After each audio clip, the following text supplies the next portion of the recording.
Hi, I'm Cindi McGee, and you're watching Polymer Clay TV. In today's episode, I'm sharing how to make a quick and easy Bright Blossoms veneer, inspired by an unexpected source. Today's veneer was inspired by a social media post I saw about 11-year-old Jonah Larson. He started crocheting at age 5, and he's now a crochet master. This colorful crocheted blanket he created just screamed to me, recreate in polymer clay.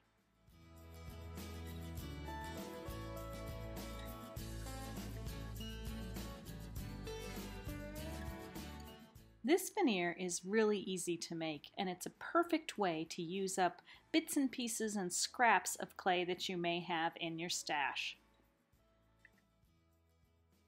I started by conditioning all my clay and rolling it into sheets to a setting number 5 on my clay machine.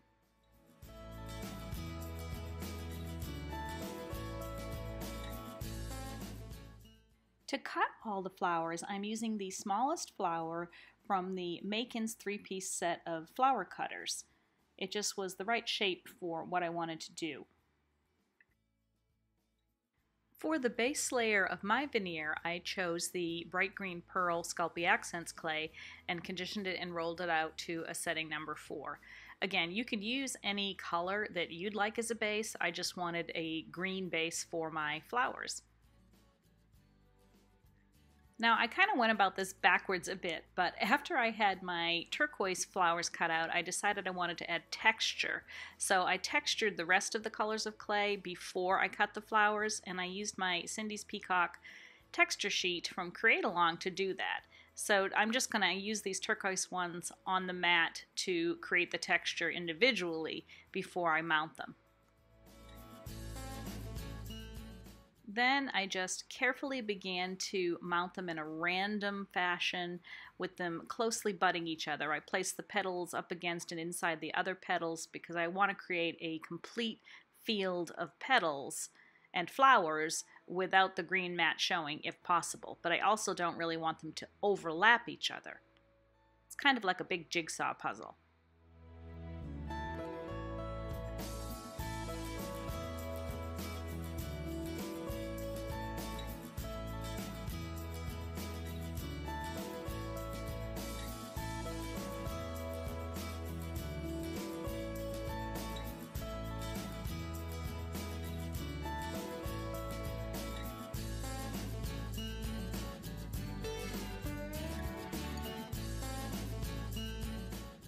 I'm making a polymer trading coin with my veneer, so I just made enough of the veneer to fit the 2.5-inch round trading coin size cutter from Create Along.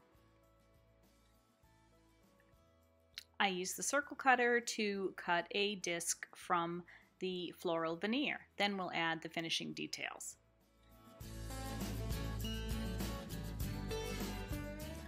I did use the bullet tip on one of my clay tools to make an impression in the center of each flower, and then I used my DecoArt metallic luster, this is white frost, and applied just a touch of it using my fingertip to highlight the texture created from that texture sheet.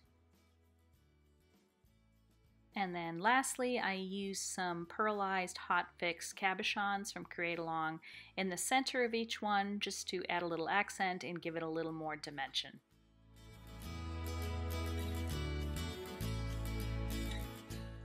Now it was ready to be baked according to the manufacturer instructions.